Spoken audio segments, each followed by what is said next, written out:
biex jippruvaw jiskorjaw punti politiċi. Kelliema tal-oppożizzjoni qegħdin jgħidu l-istudju maħruġ mill-KPMG juri li l-prezz medju tal-appartamenti f'Malta sar aktar minn 414,000 euro, jew f'kelma waħda li l-proprjetà m'għadix affordabbli. F'artiklu maħruġ fis-Sunday Times of Malta l-awtur tal-istudju ħareġ jgħid li fil-verità il-prezz medju huwa ta' 317,000 euro, jew kważi 100,000 euro inqas minn dak li ntqal mill-oppożizzjoni. Hawnhekk l-awtur tenna wkoll il-prezzijiet tal-proprjetà ma jistgħux jiġu diskussi waħedhom, hekk kif meta wieħed iħares lejn ir-ritmu ekonomiku ta' pajjiżna fl-aħħar snin kien hemm żiediet sostanzjali fil-pagi.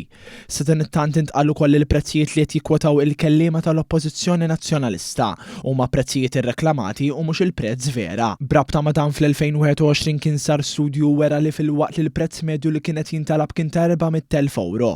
Fil-verità il-prezz tax-xiri kien in-nofs ta' 200,000 euro. Fil-fatt l-espert tal-KPMG sostna li l-Uffiċċju tal-Istatistika tal-Unjoni Ewropea il-Eurostat irrapporta li l-familji Maltin huma fost dawk li għandhom l-inqas pis fejn jidħol ħlasijiet relatati max-xiri ta' proprjetà, inkluż ħlas ta' self.